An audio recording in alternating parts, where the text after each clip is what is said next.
India में एक misconception बहुत कॉमन है कि अगर मेरा टैक्स जीरो है तो मुझे आईटीआर फाइल करने की जरूरत ही नहीं है। आईटीआर का पर्पस सिर्फ टैक्स फाइल करना नहीं होता। Income tax return basically government को ये बताता है कि एक फाइनेंशियल ईयर में आपकी इनकम क्या थी, डिडक्शन क्या थे और अल्टीमेटली आपके टैक्सेबल इनकम और टैक्स लायबिलिटी क्या बनती है। अब मान लो आपकी टैक्सेबल इनकम इतनी नहीं कि आपको टैक्स पे करना पड़े, फिर भी आईटीआर यूजफुल हो सकता है। एग्जाम्पल के लिए आप फ्यूचर में होम लोन लेना चाहते हो, बैंक आपसे इनकम डॉक्यूमेंट्स और आईटीआर मांग सकता है, स्पेशली सेल्फ एम्प्लॉयड या बिजनेस ओनर से। या कभी आपको वीजा एप्लीकेशन में इनकम प्रूफ चाहिए, या आपको किसी ईयर में टीडीएस डिडक्ट हुआ हो और आप रिफंड क्लेम करना चाहते हो, तो भी आईटीआर इंपॉर्टेंट है। या फ्यूचर में आप अपनी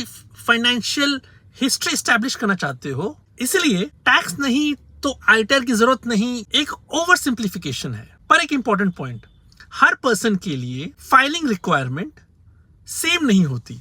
income exemption, specified transaction, applicable tax rule के अकॉर्डिंग रिक्वायरमेंट चेंज हो सकती है। इसलिए अपने केस में करंट ईयर रूल्स चेक करना जरूरी है। आईटीआर को सिर्फ टैक्स देने का फॉर्म मत समझो, ये आपकी फाइनेंशियल हिस्ट्री का इंपॉर्टेंट डॉक्यूमेंट भी हो सकता है। मेरा नाम विक्रांत है और ये माय वर्ल्ड ऑफ फाइनेंस है। Follow for more.